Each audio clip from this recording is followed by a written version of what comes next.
So I'm Stan Edwards with the Department of Environmental Protection, part of the county's climate planning team. And I'm going to run over a few general pieces of information before we plunge into an update on where we are in the CARP.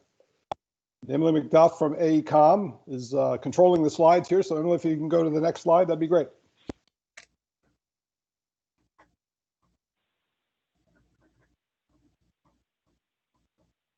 Great. So here's our agenda. We're going to go over just a few rules for the meeting, do some quick introductions, and then we're going to plunge right into our progress to date, the next steps, and then have a general discussion. I'm sure there'll be lots of questions. We've got some good information to present. We're making good progress on the plan right now. Turns out it's not easy getting to zero. So a lot of work going into this, and we appreciate all your attention to it and your work, starting with the work groups and on through the final review of the document, which is right around the corner here. Next slide, Emily. So just a couple meeting logistics. Again, if you could keep your microphone muted if you're not speaking. If you want to ask questions, you can type your questions in the chat box, or you can use the raise your hand feature, and we'll try to recognize you. We'll try to take things in order, but if we miss a comment or miss a hand, raise your hand again and we'll come back to you. We want to make sure we answer all the questions in the time that we have. If you could try to focus your questions and comments on the items being talked about in today's agenda. I know there's a lot of, this covers a pretty broad range of things. So we want to try to focus on the questions related to the CART progress so far. And again, note the meeting's being recorded to be shared, and we'll post it on our website, so it'll be available for anyone to listen to. Next slide. So just quickly, introductions. We're not going to go through this group of people. You know us all. We've been involved in this process for a long time.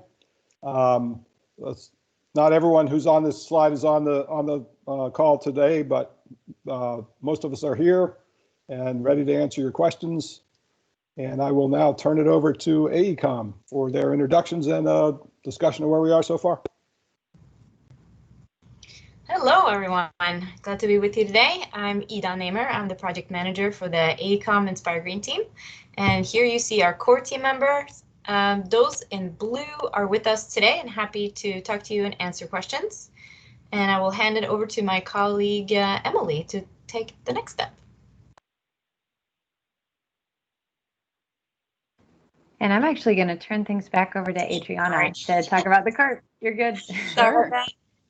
So I think this slide is familiar to everybody, but just as a quick recap, what is the Climate Action and Resilience Plan? This plan is an integrated approach to get us to, building a roadmap to achieve zero emissions in Montgomery County by 2035. By integrated, I mean that it's going to be looking not only at reducing greenhouse gas emissions, but also it will be looking at climate adaptation and resilience because climate change is already here. The plan will include, for each of the actions that are included in the plan, there will be an implementation approach or implementation plan for those actions. And also there will be a cost range evaluation and co-benefits identified for each of the prioritized actions. As well as the plan will identify both equity challenges and opportunities from implementing the climate solutions in the plan.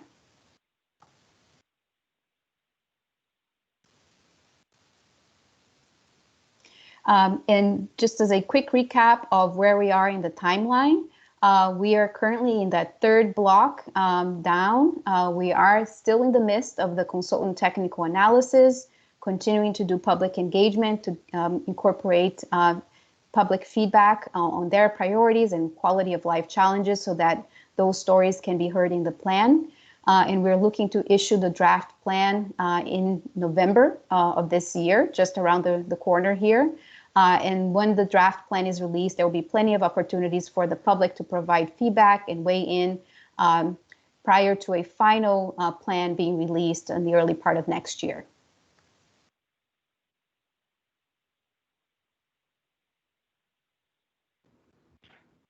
All right, thank you, Adriana. I'm going to run through just a high-level overview of the various phases of our analysis.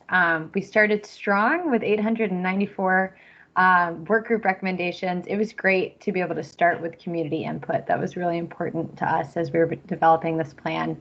The next step in our analysis, which we are just now wrapping up, is modeling of the greenhouse gas inventory for Montgomery County and projections through the 2 goal years of 2027, 80% reduction in greenhouse gas emissions, and 2035, 100% elimination of greenhouse gas emissions.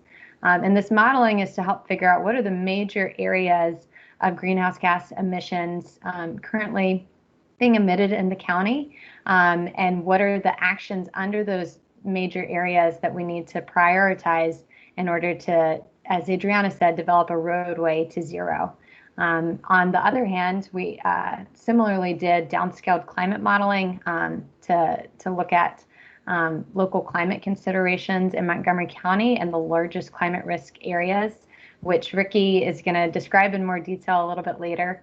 But that's to kind of set the baseline and figure out what are the major risk areas in terms of emissions that need to be reduced, as well as climate hazards that need to be adapted towards. The next phase that we're just now wrapping up is figuring out which actions out of the 894 fall under those major areas, again, to prioritize actions that are going to get the county closest to zero and closest to being resilient to climate change. The next steps of our analysis will include finalizing a climate vulnerability assessment. So we're working closely with the county's GIS team to pull different social vulnerability indicators, as well as the latest GIS data that the county team has to offer. And we're doing a layered analysis of what are the climate risks in the county, and spatially where is that located, so that as we develop actions, we can develop equity enhancing measures for vulnerable groups in different areas of the county that have the greatest risk to different climate hazards. And lastly, we will apply an equity lens. That's a huge focus for the CARP. We're going to have a dedicated chapter to racial equity and social justice. And we are currently conducting a work group session with various representatives of vulnerable organizations in the community to kind of ground truth the data that we've already collected and that all of you have helped kick off with the various work group recommendations that you developed. So with that, and then all of that will go into the CARP. And as Adriana said, the draft CARP will be out in November, which we're really looking forward to. I'm going to turn it over to my colleague Josh now to talk about the greenhouse gas analysis. Great, thanks, Emily. We used the most recent greenhouse gas inventory from MWCOG as the base year for the emissions analysis. So this 2018 inventory then became the starting point to estimate how emissions might change without further action. We collected emissions growth estimates from MWCOG's recent analysis as well, and we entered all of that, the 2018 inventory and the growth factors, into the curve model to illustrate how emissions are estimated to change over time. The bar chart shown here illustrates emissions by source in the 2018 base year and the county's 2027 and 2035 target years, with a 2030 interim target also included. That corresponds to MWCOG's forecasting timeframe. It's hard to discern here from this figure, but emissions are forecast to grow in all of the subsectors except for on-road transportation and agriculture, and that's based on MWCOG's estimates. The forecasts therefore estimate a 2% decline below 2018 levels by 2027 and a 3% decline by 2030.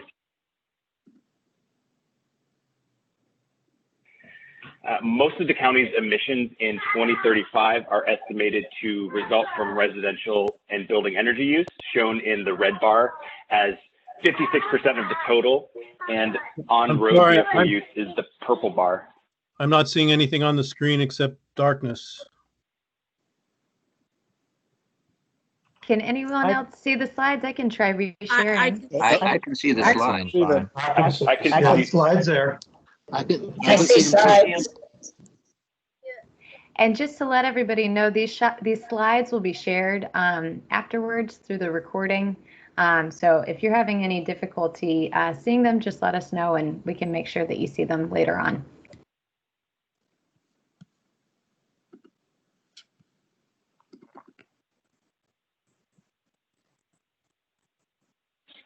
Okay, let me just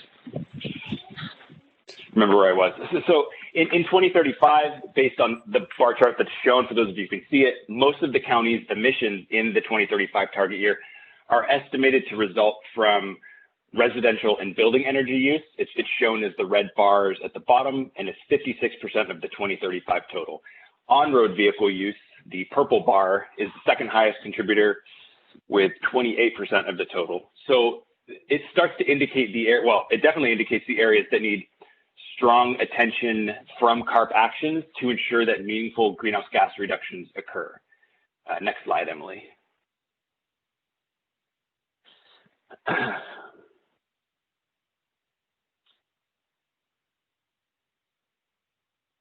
Emily? It should be up on your screen now. Okay, I'll just imagine it is. We also entered the county's ambitious greenhouse gas reduction targets into CURB to understand the magnitude of reductions to be achieved in each year. So the figure on the right illustrates this with the emissions forecast shown as the top solid line and the target trajectory as the bottom dashed line. The county's targets are set to achieve emissions levels that are 80% below 2005 levels by 2027 and to achieve carbon neutrality by 2035. We also interpolated a straight line to illustrate that 2030 interim target I mentioned earlier, even though it's not an official county target year. Based on the future emissions profile that was shown in the previous slide, and now the magnitude of these reductions needed, shown in the target graph to the right, we're developing a target achievement pathway in CURB using the various greenhouse gas reduction calculators that are based on specific technological changes or interventions. So in doing this, we understand the county's primary reduction strategies will be to increase renewable energy sources in the electricity mix, shift passenger vehicle use to transit and non-vehicular options, electrify building systems and end uses, such as space and water heating and appliances in new and existing buildings, electrify passenger vehicles, and divert organic waste away from landfills. So those are the primary strategies.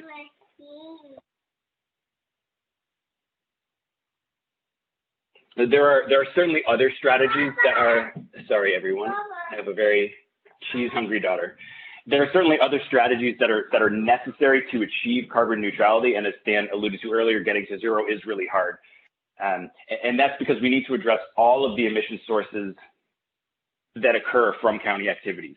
But if we can't aggressively respond to these primary strategies that are bulleted out here, then our focus is probably misplaced from an emissions reduction perspective. So we're currently developing what we lovingly refer to as a wedge analysis that will illustrate the magnitude of reductions from various strategies. So Emily's now going to toggle through some animations that show an example of what the final results will look like when this analysis is done. So each wedge, as it appears, each solid colored wedge represents an emissions source and the total reductions estimated from that source that occur from a set of strategies. And again, the example here is only hypothetical. We're working on it currently, but as we finalize this wedge analysis, we'll know what the specific mix of strategies in the county will be, and can then begin the process of mapping the actions to each strategy identified. The strategies show what is needed to achieve the targets, and the actions provide the details on how the county will achieve the targets. That's all for me, Emily. Thank you. Emily, there's a question from Doug about the baseline, which I can answer. He asked, does the baseline include any estimate of sequestration? If so, what is it, and what sector it is assigned to? The baseline does not include any estimate of sequestration. It's only the emission sources that were included in the county's greenhouse gas inventory, principally buildings, transportation are the two big ones, and then other minor sources. And Stan, I'll just add to that. So we are considering some sequestration actions that you all helped develop for the county. And if any of those actions are in the priority action buckets, which I'm sure some of them will be, those emissions reductions will be considered as subtractions from the baseline, as Stan mentioned. I'm going to turn things over to Ricky next to talk about climate analysis. Just one other comment here. Emily, Keith asked about it says our organic waste goes to the resource recovery facility, not a landfill. Can you describe how diversion of organic waste affects the greenhouse gas numbers? I would say that any the use of any way to manage organic waste produces greenhouse gas emissions. So if we can remove organic waste from that stream, whether it's landfilling or in a resource recovery facility, that'll help reduce greenhouse gas emissions.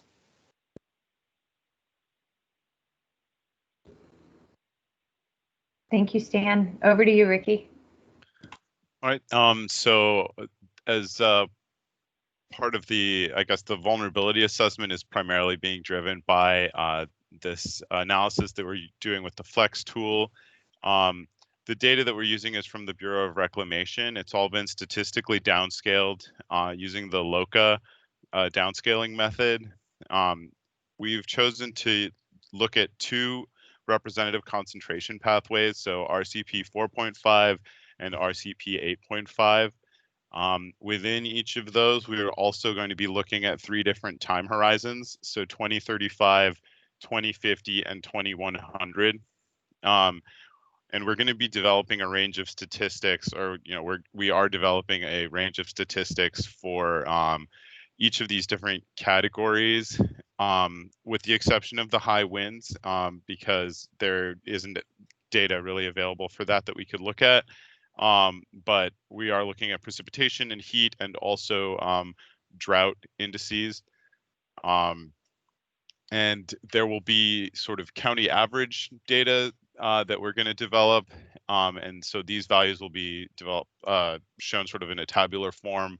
And those will be showing, sort of baseline and then future for each of these different time periods, the changes that we're looking at, either increases or decreases, obviously, for each of the different categories. And in addition to that, there will also be maps and layers that we're going to be looking at. So some of these layers will be combined with the CDC Social Vulnerability Index, and that will allow us to, in addition to overlaying, with sort of hard assets, like where the schools are and different like assets of transportation and water and various sectors. We'll also be looking at vulnerable populations as defined through the Social Vulnerability Index. So in that way, we can sort of talk about where we would be seeing high climate risk in combination with highly vulnerable populations.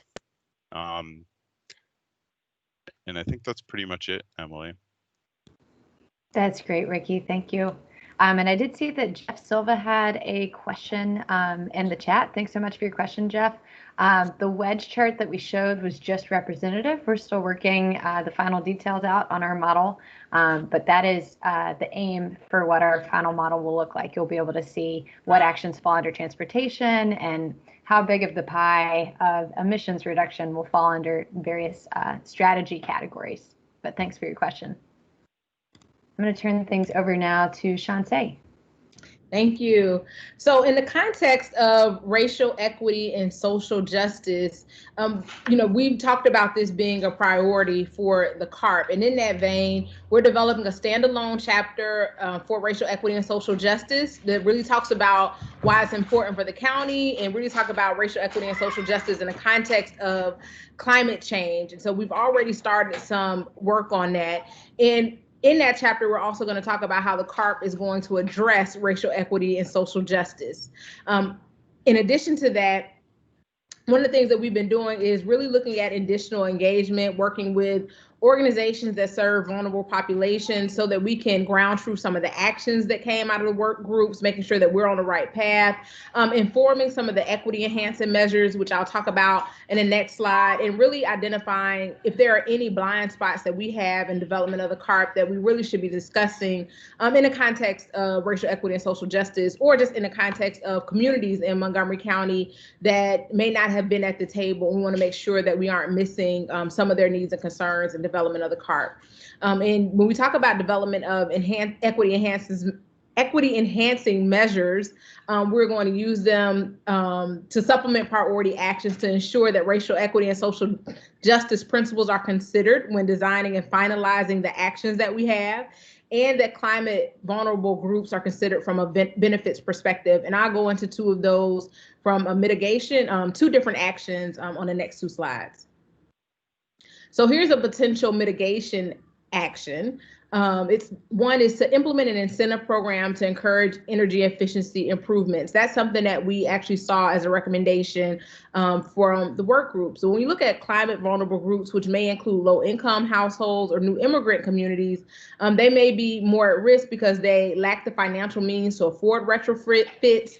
They lack awareness of access to incentive programs. They may not be as plugged in to all the resources that are available to them. And there may be language barriers that impede them accessing the information. And so an equity enhancing measures that we would use to help supplement this action are a tiered approach. So lowest income households attain the highest incentive rate, conducting educational campaigns to make sure that there's additional engagement so that those communities are aware of the program and that they know the benefits of participating, and doing targeted multilingual educational campaigns as well to address any language barriers that may exist. So that's a potential way that we could that we could implement some equity enhancing measures to go along with the mitigation action. And next I'll talk about an adaptation action.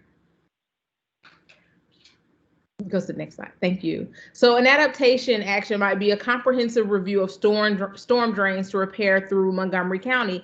And this could potentially be all over the county, but climate vulnerable groups would be households that are in low-lying areas. So when we talk about racial equity and social justice, as I said, sometimes it's not just race, but there are some social justice issues that we need to look at as well, like people who live in different parts of the county that may live in remote areas of the county. Low income communities could also be at risk. And sorry, I don't even know what to do about that. So climate vulnerable groups that may be at risk would be more susceptible to flooding because they're in low-lying areas. They may be disconnected. People in remote areas may be disconnected from businesses, supply chain, hospitals, and other emergency services. There may be homeowners that lack home or flood insurance, or lack of emergency funds for house repairs. And an equity enhancing measure to supplement the action would be identifying storm drains that are closest to vulnerable groups and earmarking priority funding to repair failing storm drains in areas affecting climate vulnerable groups. So really looking at, as we look at each action, how can we make sure that climate vulnerable groups can also participate and benefit from some of the things that we want to implement and see realized in the CARP?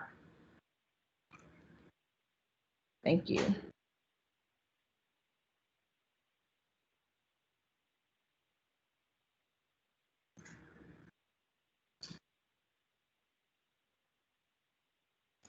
So a couple of comments have come in. Karen Metchis asked about the vulnerability analysis. At what point will you examine the effects of increasing variability in rainfall? We need more intense rainfall events on our urban drainage and stormwater infrastructure. Hey, so I can answer that. So we're going to be looking at the 10-year and the 100-year return period events, and we're going to be giving information on the projected changes to that. We won't be looking like specifically at like culvert sizes or increases to like flow rates because it's just like too complex basically, and we would need to run a model that's kind of outside of the scope of this analysis. But we will be looking at the effects, the changes to some of those design storms And we will also be looking, we have a layer with sort of the frequently flooded areas in the county. So we will be looking at those areas specifically and trying to evaluate sort of like with the increases to precipitation, what we might expect to see as spreading or increasing of flooding in those areas that are already being hit hard with frequent flooding. I don't know if that answers the question sufficiently, but. She also asked about the incentive rate statement in the slide that you gave, Chauncey, and I think what's meant by that is we would need to structure incentives such that those people that need them the most get the biggest incentives. I think it's the simplest way to say that. Good afternoon, everyone. I'd like to pose a question from the phone. Can you hear me? We can hear you. Great. This is Helen Santiago Fink. I was on the Transportation Committee for the Montgomery County Climate Change. I have a question regarding the initial GHG analysis.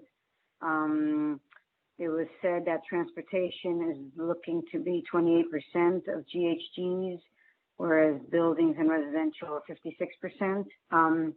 My question is, have you taken into consideration the current trends? Clearly, I'm speaking of the changes that COVID and the pandemic have brought upon both transportation and building use. So that's one question. The second part of the question is, as part of your analysis, are you going to be looking at the existing recommendations and ongoing infrastructure projects that may not be fully county controlled, but in part that will impact the recommendations that were made? Thank you. I'll start with an answer to that, and AECOM may want to lead into that. We're working off of the 2018 inventory that was done. So we haven't factored in the impacts of COVID-19 on transportation patterns or buildings use. We won't have access to that data for several years now. So unfortunately, we won't be able to factor that in to any analysis that we're doing now. That's an example of something that may shift our thinking over time. We're preparing a plan at a point in time. Things may come up. Hopefully, we move out of this period of COVID-19 and are going back to somewhat normal patterns, although maybe those patterns will shift in a good way. But we'll have to understand the impact of that once we have data that's available to us to analyze, and we just don't have that yet. And as far as the transportation improvements are concerned, or transportation projects, I don't know if everyone considers them improvements or not. Again, they're working off of data provided from the Metropolitan Washington Council of Governments, which forecast transportation trends in the region. And the Transportation Planning Board of COG is the regional entity that does all the forecasting for transportation. And they use the latest data they have on transportation projects, whether it's road construction or mass transit construction. But all we can do is go off the best available data, and that's produced by the Transportation Planning Board at COG. Okay, that's understood. But I think then this is a question for the county, definitely to seriously consider. We are in a new normal. Can you please mute your phone, please? We're in a new normal, and the county is going to have to consider that. We cannot be returning to business as usual, regardless of the data is not currently available. You're working on 2018 data. The situation has unexpectedly changed, and the county will need to actually address that. If AECOM cannot address that in its analysis, which is understandable in terms of that's the data that you have, but we cannot be making recommendations based upon data that is not current right now, does not reflect the reality, and does not reflect really the trajectory and the investments and the forward steps that the county needs to take to actually get to the goal. So this is a question then for the county. How will it actually incorporate our new normal into the action plan and into the recommendations that are prioritized? Yeah, so this is Stan Edwards from the county that provided the previous answer, and I will answer this question again, that we can only work with the data we have as far as doing projections, but the plan is not a fixed document. It's a living document. The recommendations that are put forward will be modified and changed over time as conditions change. And so we will have to take into account the changes that may result from COVID-19 and the long-term changes that may result, the short and long-term. If you went back and looked at our 2009 Climate Protection Plan, for example, it had 58 recommendations in there, many good recommendations, many of which we've implemented. But there were things in the that we've done since 2009 that weren't even mentioned in the 2009 plan because we didn't know about them at that time. And we've taken advantage of things like commercial paste or the development of a green bank, which weren't even on the horizon at that point, at least not in Montgomery County. That didn't stop us from implementing those measures. And the same will be true for this plan. Once it's produced, finalized, we're making recommendations based on the best available information we have. It's not a fixed document. As we go to implement things, we'll have to take into account changing conditions. And to add to Stan's response, thank you, Stan. I would say that the pandemic has highlighted for us existing inequities in our society that climate change is only going to exacerbate in terms of along racial lines and social equity lines. And so I think it really underscores the need to really prioritize racial equity and social justice in the plan, even more so, because the groups that are the most vulnerable to the pandemic are the groups that are going to be the most vulnerable and already are the most vulnerable to climate change. So that is something that we're going to be continuing to prioritize as we move forward. Great, thank you to both of you. I think it's great that the plan then will be flexible and workable, both in terms of clearly equity issues, but also in terms of infrastructure investment issues. And so look forward to weighing in on the plan once it's available and to make sure it aligns with our current realities. Thank you.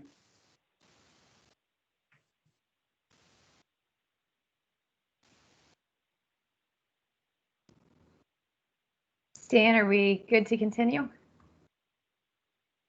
Great, thank you. So phase 3 of our analysis will entail using an action selection and prioritization tool, which we'll discuss in a little more detail later.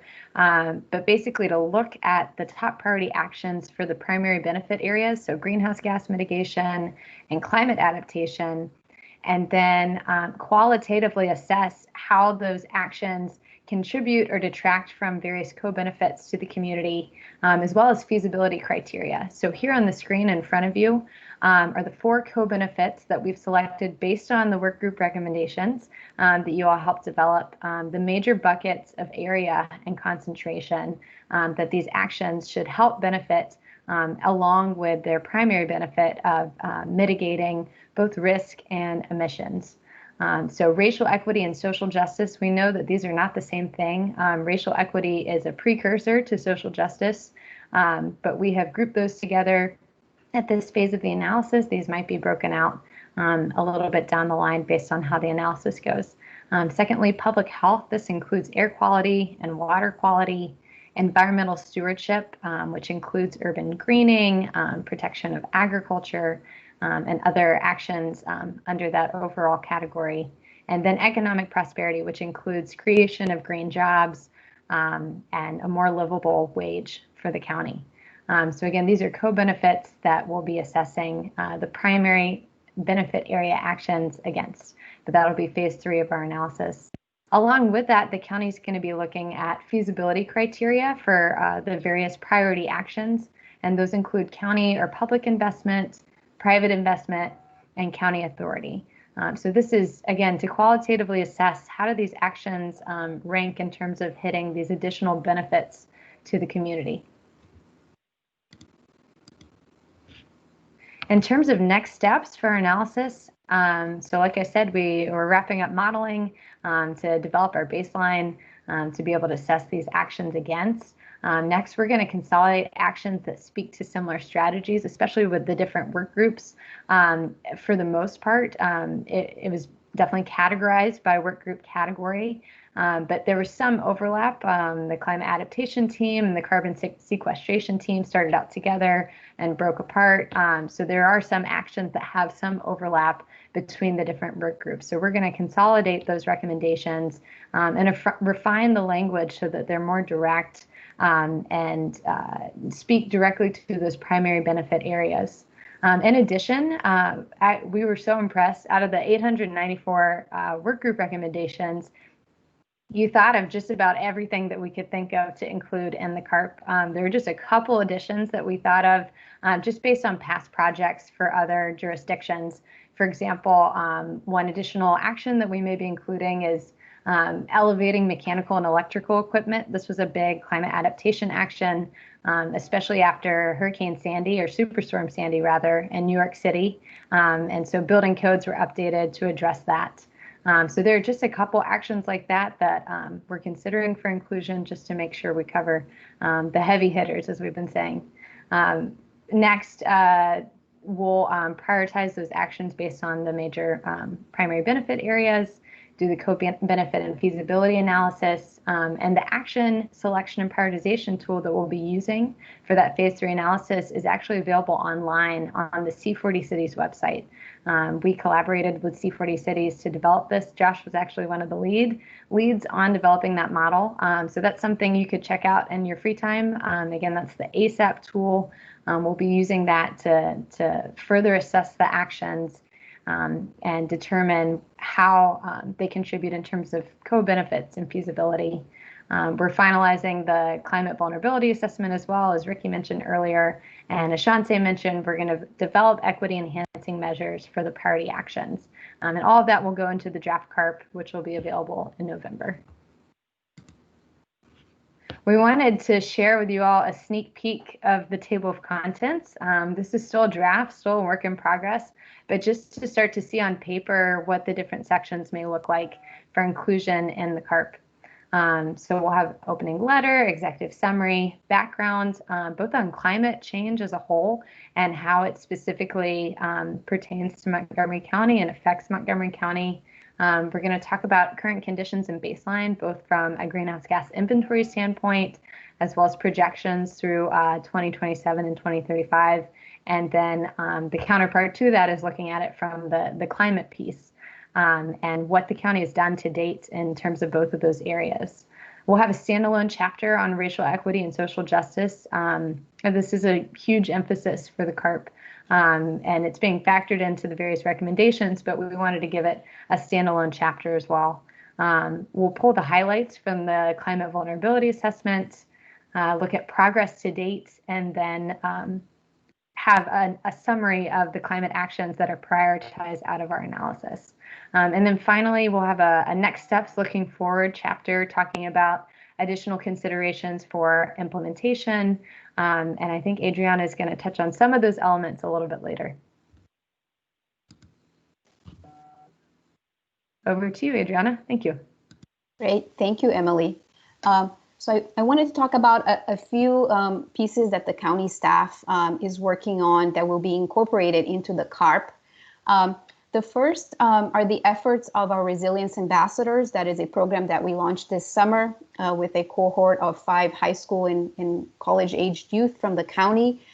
They connected with frontline communities around the county and had both survey styles as well as more informal conversations with them to gather input on both their visions for Montgomery County in the future, as well as quality of life concerns related to COVID, related to climate, related to transportation safety. We collected over 100 survey responses, and we're currently in the process of consolidating those responses and identifying the themes, common ideas that came out. And the goal is to incorporate the feedback in those responses into the climate plan, as well as into the Vision Zero transportation safety plan, which is currently in the works. One of the chapters of the CARP that is going to be a governance chapter And that is going to include actions that are related to organizational culture, staffing, technical capacity within county government, as well as county government decision-making processes and other factors like procurement and budget. And this chapter is going to be informed both by the workgroup recommendations that we receive that relate to this topic, as well as by input from leaders across Montgomery County government. In particular, there are close to 200 MCG staff who are in the process of completing a climate change training series. And so we really hope to tap into their expertise and newfound knowledge about this topic to help inform this chapter. And finally, on a fun note, we are working to make this plan interactive and engaging with the lay public. And one of the ways that we're hoping to do that is by developing a process where we can receive artistic submissions from members of our community, and that could include photos, art, poems that will be able to be highlighted and included, throughout the pages of the plan. So more to come on that. This is really a sneak peek. So if you're an artist, this is really giving you a heads up that you can, start working on something for submitting into the plan.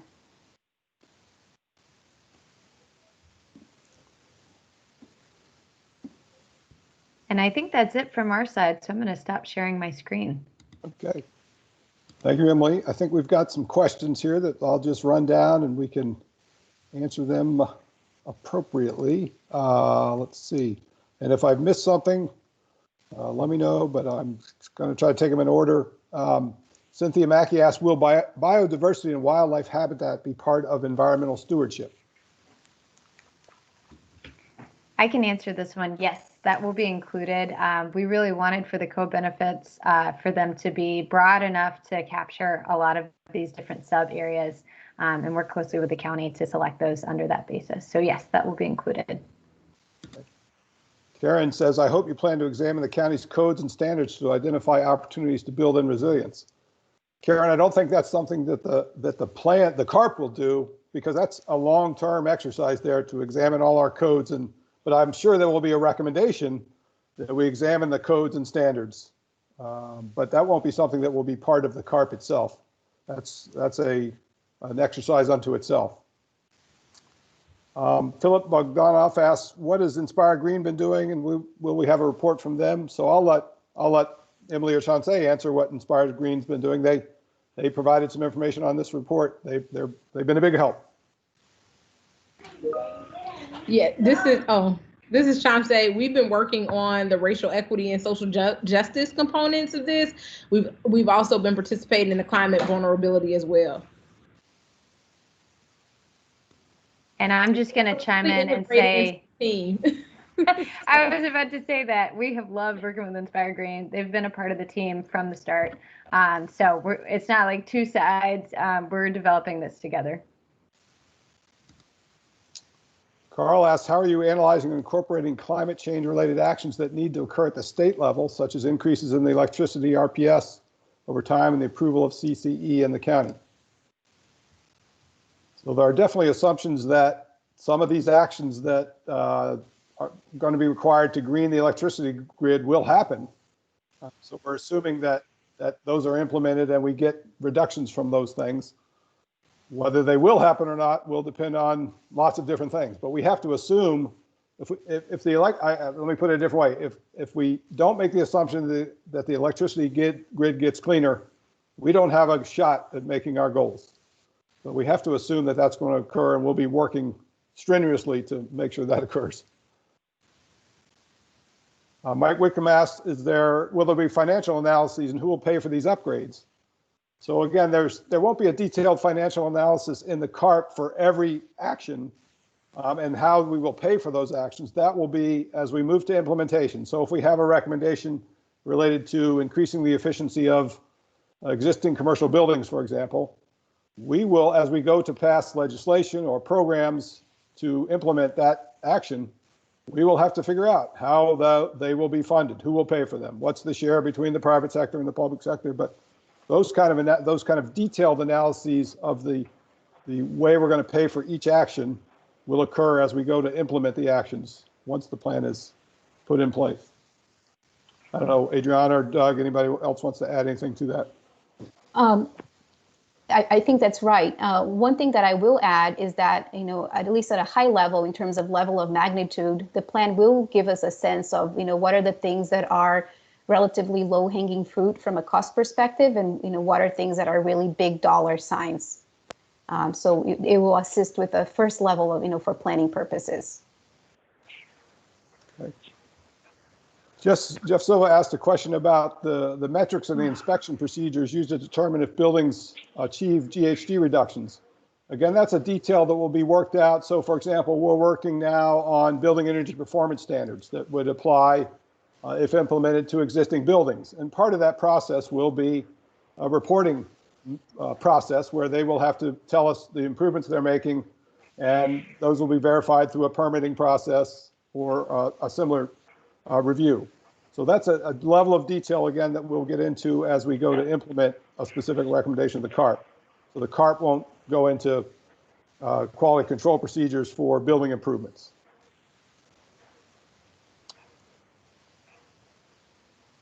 Tina asks, will Adriana's governance chapter include what other county agencies will need to do to comply with the CARP? So Adriana, will your chapter cover that?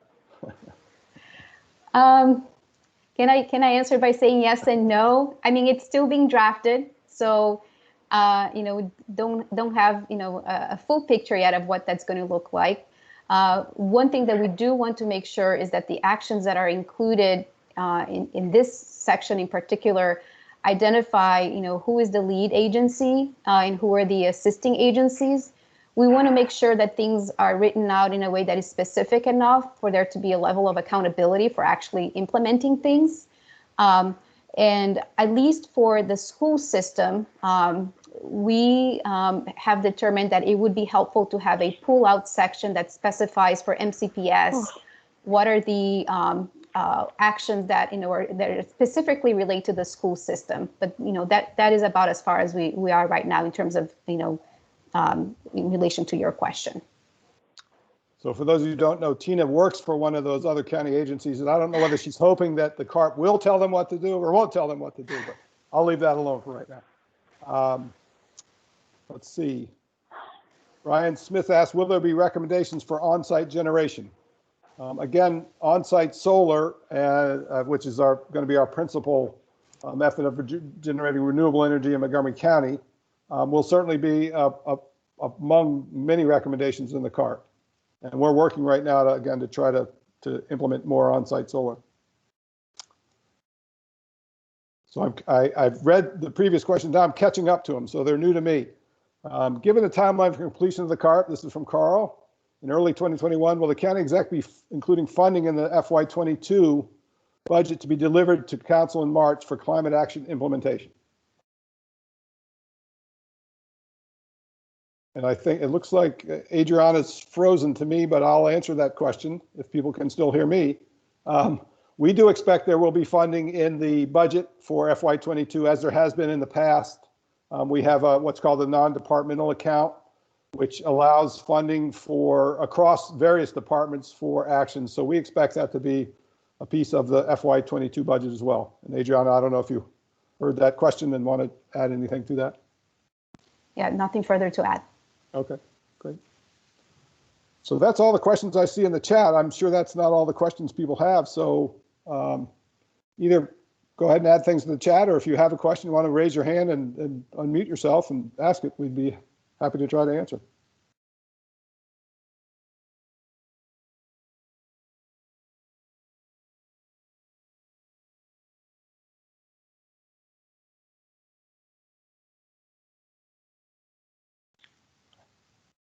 If you don't ask any more questions, we're gonna shut down early here. You don't want that. David Blockstein has a question, I think. David, you want to unmute yourself? There we go. Sorry, I'm very impressed. I think that this is. It looks like it's going to be a very comprehensive report, and should be I think, setting a lot of pathways for us. I'm wondering if you could maybe talk a little bit about just the level of detail that you expect the report to have. I mean, a lot of the recommendations were pretty fine-grained in terms of, whether it's a recommendation for generation of solar on urban buildings or specific transportation technologies. And so as you're looking at our 900 or so recommendations and trying to aggregate them into wedges, what's the scale that you're thinking they're going to be coming out of? Are we going to see 600 aggregated recommendations, or just kind of where do you see it coming down in terms of the scale and precision of the recommendations? So I don't want to step on AECOM's toes here. I would have an answer that I would give, but I'll let Emily or someone from the AECOM team chime in here. I can dive in, and Josh, feel free to add anything, or any of my colleagues. David, I think you hit the nail on the head. It's a question of how detailed do we want to get when the overall strategies are what we should probably be focusing on in terms of making the grid renewable and doing mode shift in terms of transportation. So we're still working through exactly how that's going to be presented, but you're right. We kind of started opposite from where a lot of counties and cities start. Typically, you start with the greenhouse gas inventory and then develop actions from there. We're starting from a bottom-up approach almost, which is great to get the county input and the local input, but we're figuring out now, how do some of these actions speak to the same strategy or the same technology and maybe go hand in hand. But I'll let Stan speak to any more additional detail that the county is looking for. Yeah, and I would just say, David, we all have to keep in mind that all these recommendations are going to need, even if we did a very detailed analysis on each recommendation, which we won't be able to do. And of course, I'm talking in qualitative terms here, so someone might ask, well, what do you mean a very detailed analysis? And I can't give a good definition of that, but each of the recommendations that is in the CARP, when we move to implement it, whether it requires legislation or the development of a program or funding or budget or creation of incentives, there will be many, many more details that will have to be worked out to turn that into a program. So I think we will always feel like, at least my feeling is the CARP will always be, to some extent, we'll be wanting more information. It will contain a lot of information, but we will always be seeking more.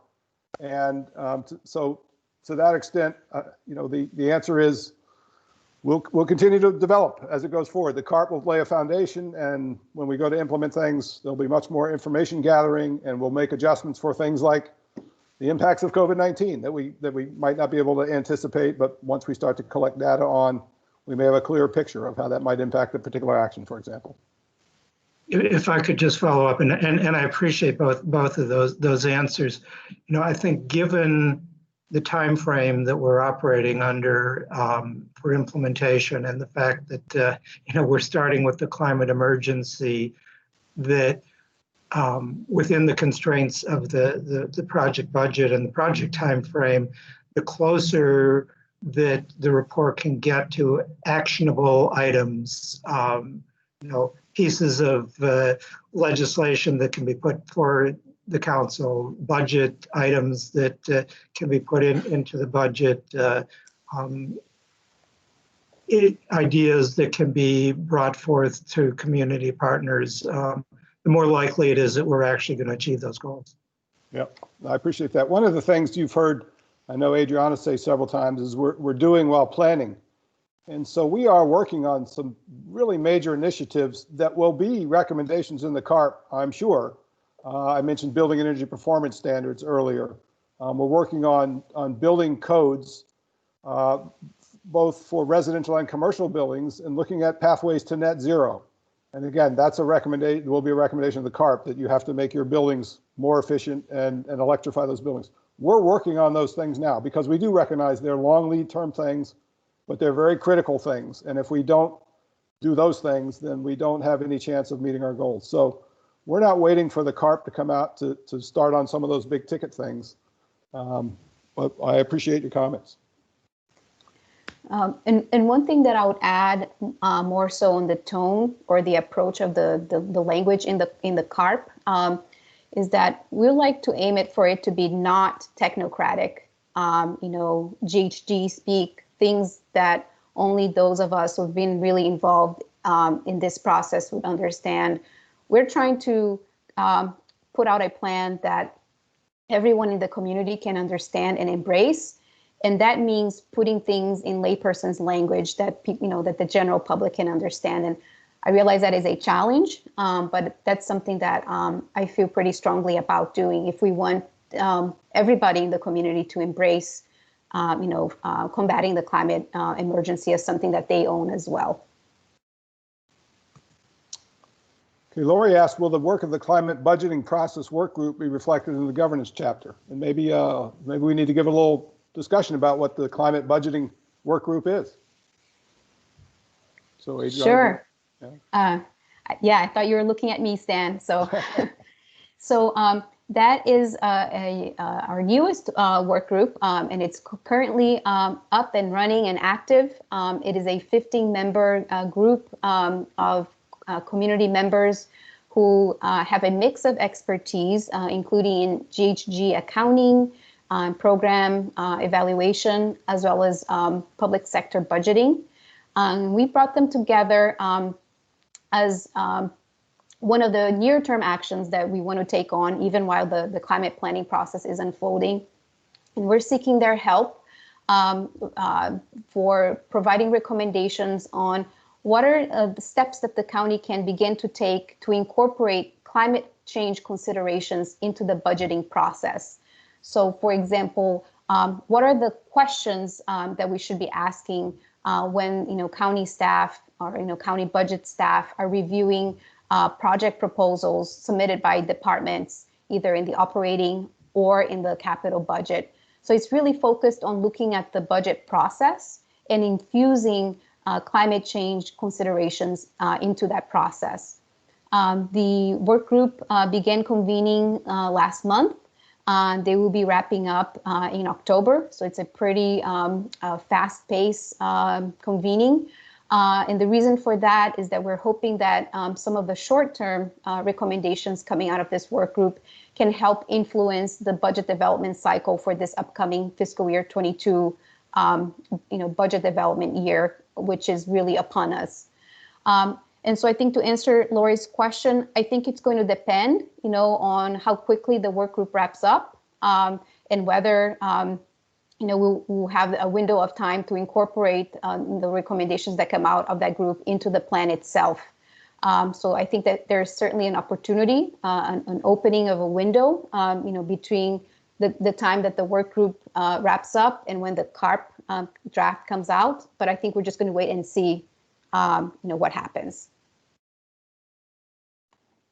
Thanks, Adriana. Kim asks, will a health impact assessment be completed on the plan or for any specific recommendations? Kim, do you want to unmute yourself and explain that a little bit more?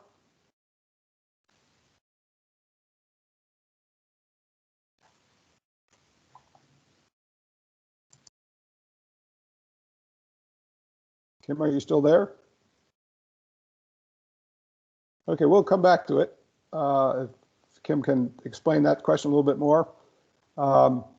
Philip asked, have we started on the wedge analysis? And if so, what is your estimate of how likely it is that we can achieve the 80 by 27 and 100% by 35 goals?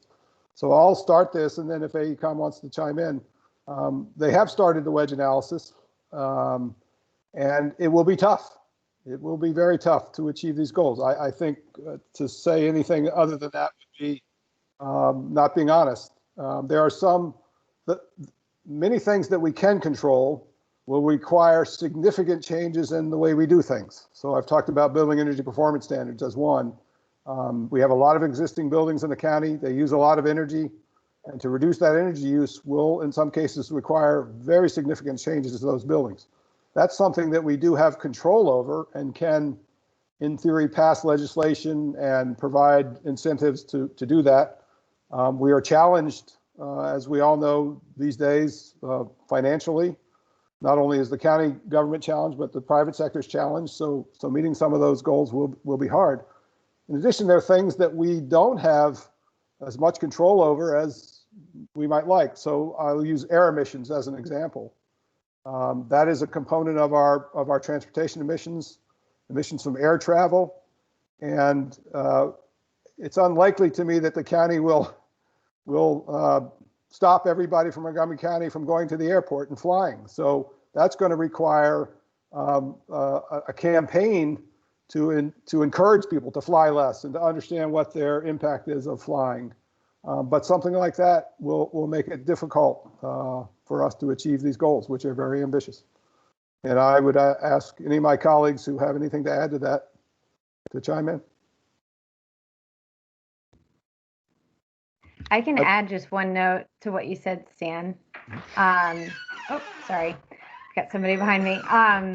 So when we were brought on to the team, one of the first things that we were told is Stan's anecdotal question of a council member asked, if I had $1 million, where do I put this $1 million? So the wedge chart just kind of helps us focus our attentions on the areas that need the most love in terms of emissions reduction and climate risk reduction. And like Adriana said from the start, this is just a roadway. As we were doing our analysis, we're forced in some of the models to say a projection of what years we think some of these actions might happen. But we know, I mean, it's just a projection. Will vehicle electrification happen in 2035 or will it happen in 2033? It's just hard to predict. So this is really just to help steer us as we're developing the CARP to kind of prioritize those actions so that if somebody asks, what should I start on? That's kind of the emphasis. I also want to go back to something Adriana said about making the CARP accessible to everyone. One of the things that's going to be critical to us meeting these goals is to have everybody in the county contribute. And some people will be able to contribute in larger ways than others. If you are the owner of a large building that uses lots of energy, obviously reducing that energy use makes a big difference, but we all can make a difference in our everyday choices. You know, how much energy we use, we can do simple things like turn off lights and turn off appliances that we're not using.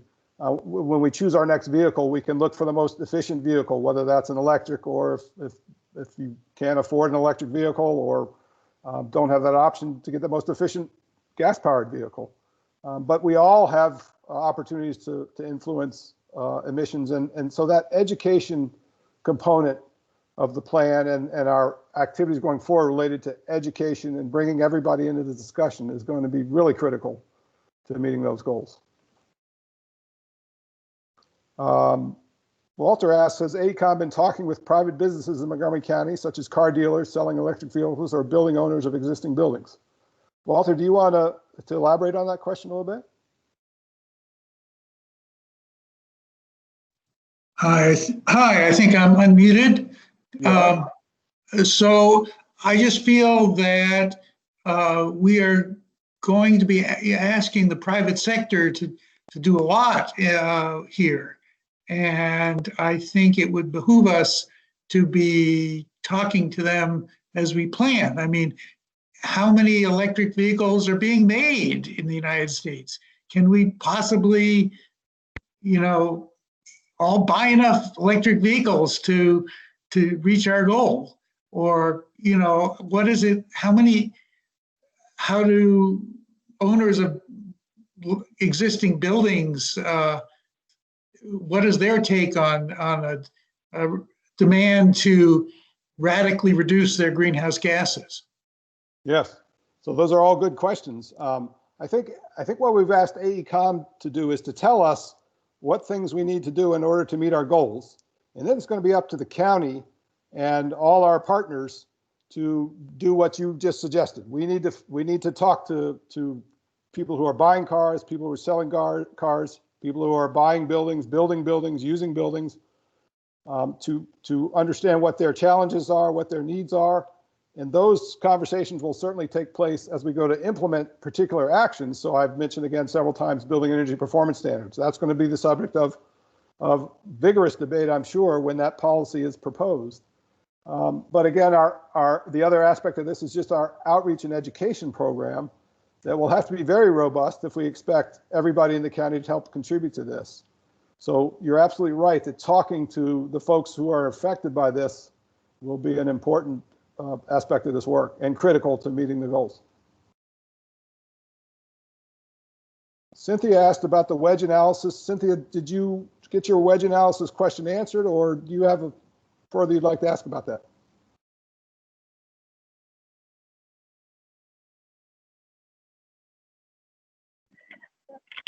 Hi there. I'm pretty much, I wouldn't mind a little bit more detail on the wedge analysis. We went through it very quickly. Okay. Emily, do you want to address that, or you want me to take a shot at it? Josh has some points to add, but if you want to start, Stan, Josh will dive in. I'll let Josh, he's the expert. I'll let him go. And I am working on unmuting Josh, so just stay with us for a moment. Thank you for your patience. And oh, looks like you're unmute. You should be unmuted, Josh.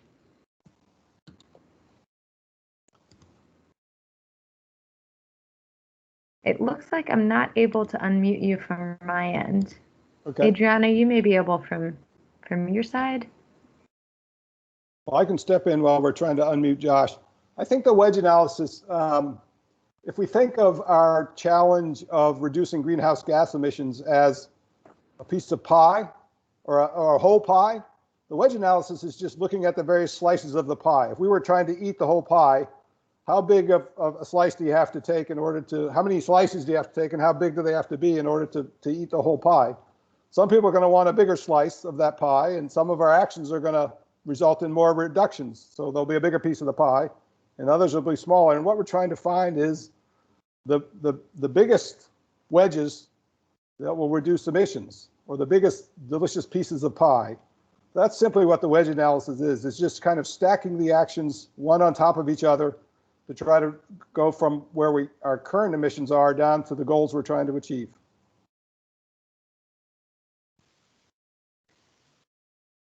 I'm having technical difficulties unmuting Josh. It doesn't enable me to mute or unmute him. How about this? Can you hear me now? Yes. Emily saves the day with *6. Sorry about that, everyone.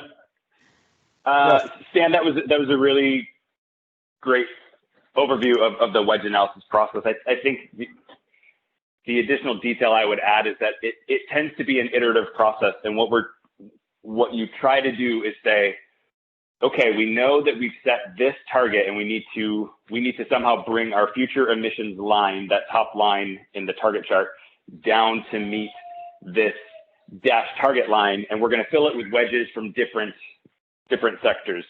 We typically will start in the electricity sector and say, okay, let's just put in some baseline assumptions for how clean electricity needs to be in 2027 and see how big of a wedge we can get there.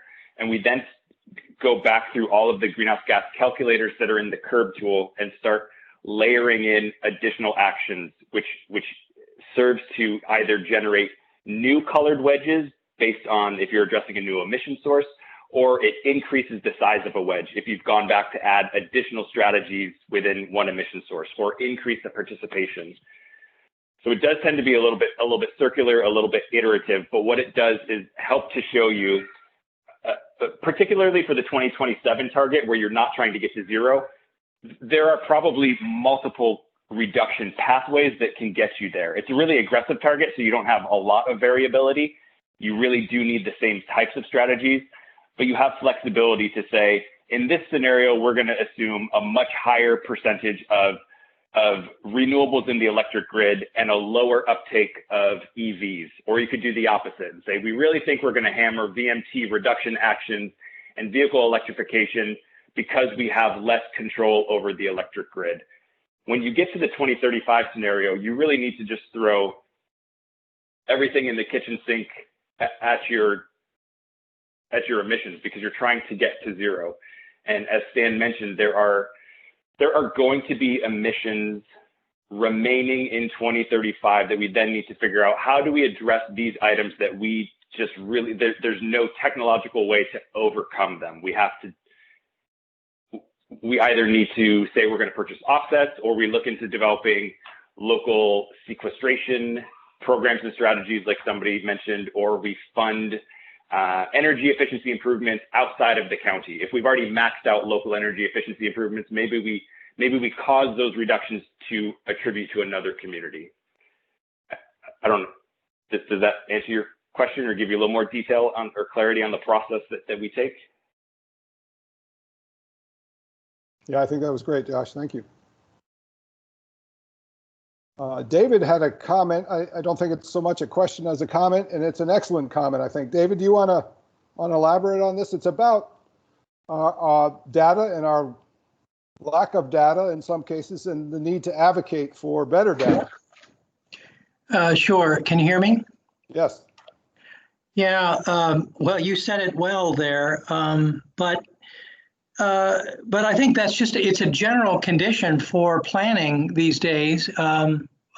Sometimes you don't know enough to develop a precise plan of what to do. In fact, the wedge analysis is kind of designed in order to deal with the fact that these are sort of they may be squishy and you don't know exactly where the emphasis needs to go. But on data, I would strongly urge the county to take one additional role in going through this exercise is identifying where maybe we don't have data that we wish. I was on the adaptation and sequestration task force, and in the dealing with water issue. Particularly the oversupply of water that nature is beginning to drop on us. We need to plan for that, and a lot of that is infrastructure planning, and it's and all the infrastructure systems need to be anticipating the fact that we don't have a stable climate, and we're going through our whole plan. We're trying to stabilize that climate as much as possible, but we will have to adapt probably to some change. And in this area, professionally, I work at the Association of State Floodplain Managers, so this is a kind of an easy one for me these days. But the Tidewater area, for instance, has done quite a lot of studies down in Virginia, and they're finding more than that their larger events, their 100-year events, say, and their 50-year events are 25% greater than they have been in the past. The data that most engineers are using these days for our region to anticipate that is already a dozen to 15 years old. It hasn't been updated. The government needs to update that.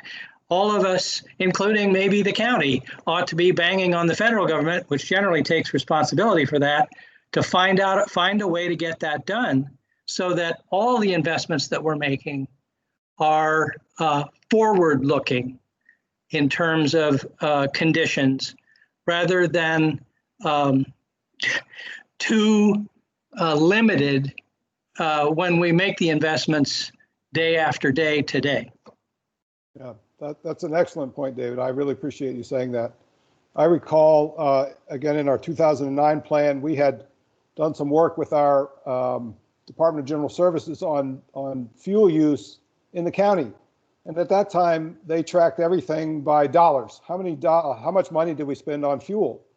And if you didn't have the cost per gallon of the fuel, which the cost per gallon would fluctuate, there was no way we could figure out how many gallons we actually used. And they have they've turned 180 degrees from that now. They realize that collecting this data and being able to talk about greenhouse gas emissions and other emissions is critically important, and they've developed really sophisticated systems to do that. So this evolution of data is going to be one of the biggest challenges and most important things I think we can do, because our ability to intervene in certain ways is tied very closely to our ability to understand the level of that intervention. So that's a very important point. Thanks for making it.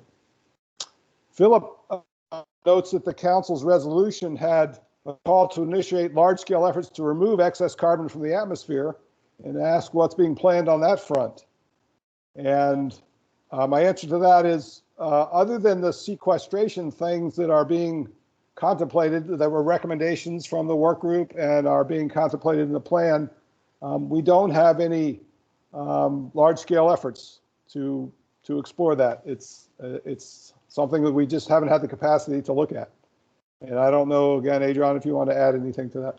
Yeah, what I will say, and I can't recall if this is something that's reflected in this portion of the resolution or in another portion, but it certainly within the resolution is a role for the county to play a leadership role, beyond our borders.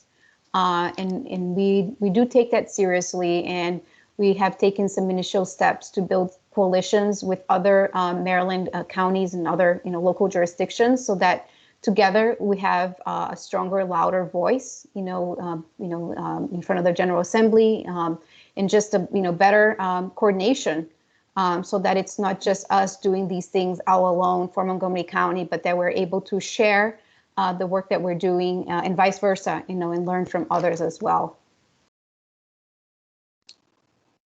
Doug asks, will climate justice and racial equity be part of the analysis of the mitigation wedges? For example, if solar will be the main source of renewable energy, will you examine how much should be on rooftops versus ground mounted, what kinds of land use it should displace, how much it will cost for low and moderate income people to purchase it, etc.? So that's an excellent question. And a racial equity analysis, looking at the recommendations through a racial equity lens, will be part of all the recommendations. We will look at the things that need to be considered. The CARP itself won't determine a percentage of ground mount versus rooftop, but it will recognize that those are among the things that we have to look at, and what sort of incentives do we have to provide to people who maybe can't afford to put solar on their roof? What options might there be for things like community solar? So the examining the racial equity impacts of all the issues that we have to examine will be part of analysis of all the recommendations. Let's see, I'm trying to catch up here. So Lori makes a comment and says, let the work group know how we can do our work to be most useful to the CARP. And so we really appreciate that. We've appreciated all of you from the start, and we will certainly be calling on you as we go forward, because again, the heavy work is just beginning. Once we start to implement things, we're really going to need advocates to help push the ideas we have. Carl asked, will the CARP be presented to the council for their review and approval? So the council will certainly be presented with the CARP, and I'm sure we'll have many sessions to discuss the CARP with them. They will certainly be involved in the implementation of actions, because they're the ones that can adopt legislation. They're the ones that can approve budgets. So they will be involved heavily in reviewing and implementing the CARP.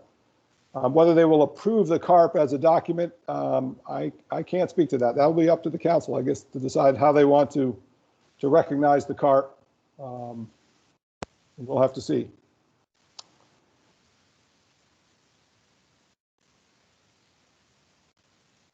Cynthia asked, will there be a targeted education campaign in the report? Adrian or Doug, you want to talk about our education efforts? That's part of our governance chapter. Yes. So part of the governance chapter includes a section on public engagement and partnerships. And so we'll be building on many dozens of recommendations that came from the work groups pertaining to public engagement and the like. So I don't know if Doug, if you have anything to add on that. No, that's fine, but that certainly will be a part of the chapter, and to know that we also are thinking about using some funds in this year's budget to sort of think through what a community engagement and outreach and communication and branding campaign looks like. And that can get very expensive, so we have to figure out, how to base that campaign on evidence-based communication strategies. And so, yeah, that's another piece that we need to fly while building. Daphne has a comment about making the report as lay friendly as possible. And Daphne, do you want to unmute yourself and elaborate?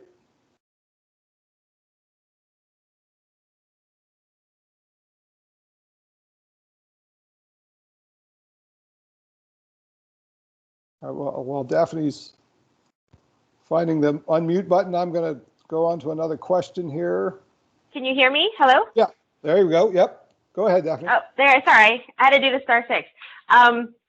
Yeah, my main point was just that in trying to make a government document like this as lay-friendly as possible, I don't want you to miss out on important technical details that would help you consolidate this for the county in a way that, you know, people on the board or agencies would adopt it.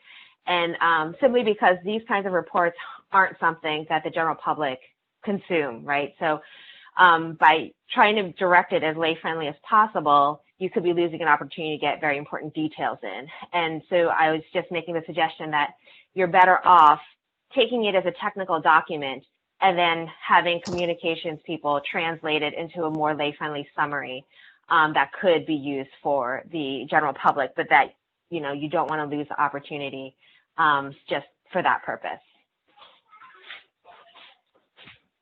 Yeah, I think I agree with you. There's a balancing act there about how many technical details do you put in the report versus how accessible do you make it. And I think I'm confident we're gonna strike the right balance. We'll have sufficient technical analysis for policymakers to begin the deep deliberations on implementing actions, and we'll also try to incorporate enough human stories so that people who don't want to get into the nitty-gritty details that the plan will resonate with them. And as Doug mentioned, the plan itself won't be our sole communications tool. We'll have to have a much broader communications plan with a variety of different channels and messages and to different audiences.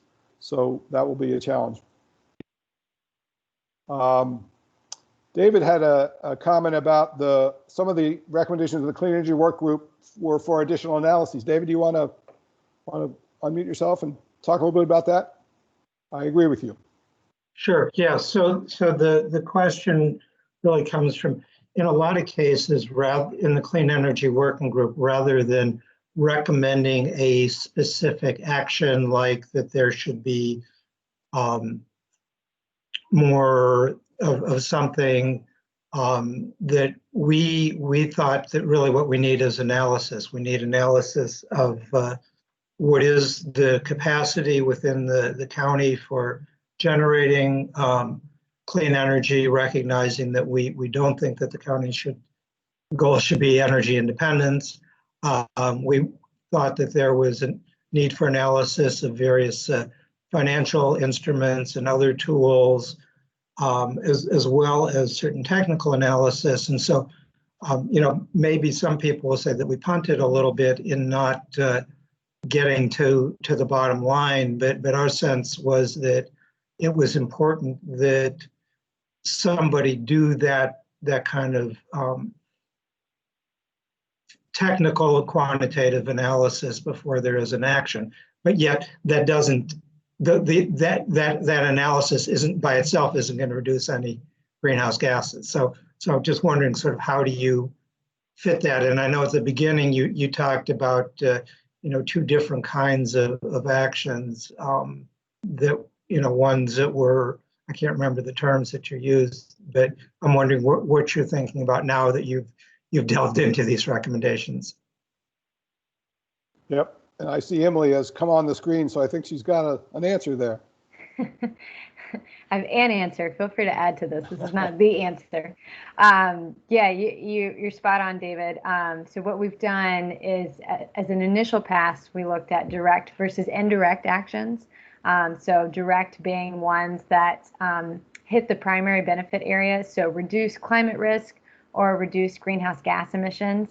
What we realized after we did that pass is that some of the indirect actions fell under buckets or strategies that we needed to get to zero emissions. So we've gone back and using our curve modeling, checked to make sure that all the major strategies are covered. So the next phase of analysis will be consolidating actions that speak to the same thing and then refining language. So for any indirect actions that we need to get the county to zero, we're going to make those direct and tighten up the language to make sure that those are included. Does that answer your question? Yeah, I think that was really the intention of our group, is to put that out as issues that need to be really analyzed, and then there is action. It's not just to say, you know, it'd be nice to have this, but it's really essential to do something in a rigorous way. Mm-hmm. So I think that's a good way to handle it. And I will say too, I'll add to that. We've kind of talked about this from the start. The intent behind CARP is not to say, here's the design and specs for your EV charger, and here's where you're going to put it. So we don't want to get into too much detail. That's going to be part of the implementation. We are going to add some considerations for implementation, especially as they relate to racial equity and social justice. But we did want to make sure that all those major strategy categories are captured in the CARP. Thanks, Emily. Jeff put a comment in with some links to some information from the state of Maryland about their climate work. I appreciate that, Jeff, and we certainly will be working with the state and with our other jurisdictions around us as we go to implement the plan. Adriana, Doug, and I were on the phone call this morning, actually, with someone from the Maryland Department of Health, talking about the human health impacts of climate change and trying to make sure we understood what their resources were and they understood what our resources were, and again, building that relationship so moving forward we can make sure we're plugged into what the state is doing. And again, just in the interest of meeting our goals, we're going to need partnerships across the board because everybody's going to have to help us meet the goal there. And the state has ambitious goals, we have ambitious goals, so it's a win-win. So I don't see any more questions in the chat. Don't see any hands raised, but we're still here if there are other people who have questions or comments.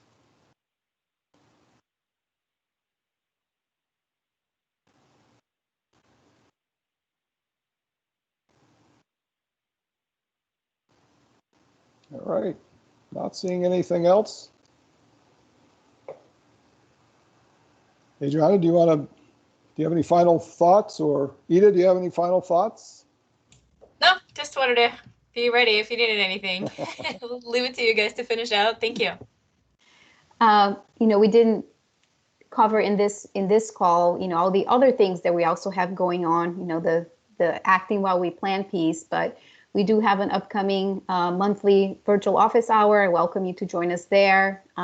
It's listed on the climate webpage, how you can access it. And we also have lots of good information and updates in the works for our September climate newsletter. And if you're not already subscribed to it, you can find the subscribe button on the climate webpage.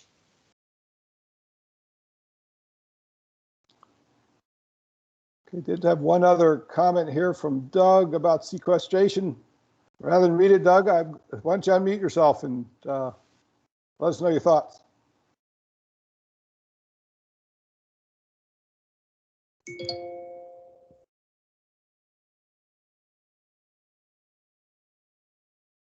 Hi. Yeah, can you hear me now? Yes, we can hear you. Okay, I was just making the point that it's important to consider the additionality of any kinds of actions, and particularly for sequestration, you can't measure, you know, the whole amount of an action like reforesting or regenerative agriculture. You have to ask simply how much a net reduction in emissions does it give compared to what we're doing already, so that you're not counting what has already been accomplished as part of what can be reduced in the future. I give some examples and said mostly technical analyses by the AECOM people, but I think the basic principle of looking at additional benefits from all the actions is important. Yeah, I appreciate that. You'll be happy to learn of an activity we were involved with the World Resources Institute and a couple other jurisdictions. And I'm going to let Doug describe it. He was instrumental in getting that going. Oh, I was holding his head like, oh no, but I guess he was just... Go ahead, Doug. Want to tell the group about that? Yeah, sure. And I think the sequestration subcommittee knew this because we were developing it as you were meeting. You know, we were part of one of 3 jurisdictions around the country to raise our hand, or at least be selected by ICLEI and a team of scientists to see how to include to create an appendix to the greenhouse gas inventory protocol. That takes into consideration trees and forests and the sequestration potential, and we actually I should have sent it out to the work group, but we just put on our website just a week and a half or so ago the final report that shows that we're moving the needle on trees and forests between some of the years in the inventory. And we don't have, so we have the 2000, we have 2 data points, 2005 and 15, I guess. And we're now going through training through it with ICLEI over the next several months to fill in the data associated with 2018 as it relates to forests and trees. So I mean, that data, coupled with all the recommendations from the sequestration committee, I think positions us well to move forward. Thanks, Doug. So David Blockstein had one last thought that what, if anything, you'd like work group members to do before November other than stay tuned? And David, I would say any opportunity that you get to talk to people in your network, whether it's family members or friends or neighbors or groups that you're associated with, and I know many of you are already doing this, but talk about the climate plan, the fact that the county's preparing a climate plan, that it will be available in November for public review. We are particularly interested in having people who haven't been involved in this conversation so far weigh in on the plan and give us their thoughts, because as we've mentioned many times, it's going to take more than the members of the work groups and the county folks you see here to implement this. We're going to need everybody pitch in. So any opportunity you get to spread the word about the plan and the fact that it will be available for public comment in November would be helpful. Yeah, I was just going to add, if I may, you'll see when the report comes out, and we're currently putting together the governance chapter, as Adriana pointed out. But there's a slew of recommendations in there. Create a coalition to do X, create a commission to do this, and we're going to need to sort of build that organically. And I think all these sorts of networks are going to be essential in moving forward. But there'll be lots of ways to plug in, but it's sort of crystallizing now. One short-term ask that I have of you is, if you are members of organizations or groups, associations, would love to be able to have the opportunity to come before your membership for, if you have an upcoming meeting that's taking place, between November and January, as a way to, get a conversation going about what's in the draft plan and, obtain feedback that way. And we anticipate all of that taking place virtually, unless a vaccine suddenly comes out. All right. I think this will be the last thing we'll address, and we probably won't address it satisfactorily. But the question is, when will you add emergency to the CARP title? And what I would say is, we're actually having some discussions about the title of the document, because some people find the title unsatisfactory. They don't think it speaks to what we're trying to do. So we're looking at the title, thinking about it, regardless of what it's called. We're moving like it's an emergency. Some of you may say, no, you're not, but believe me, we're moving at a rapid pace. Having AECOM on board to work on this plan, that's evidence, number one, that we're really working beyond what what I thought might be possible. We procured them in record time. I'm told it's one of the fastest procurements ever done in county government. So we really are trying to treat this as an emergency.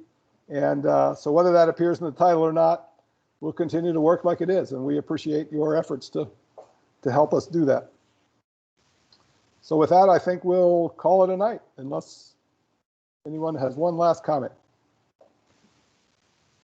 All right. Thanks, everybody. Thank you for joining us. Bye-bye. Thanks so much. Take care. Thank you. Have a good one. Bye.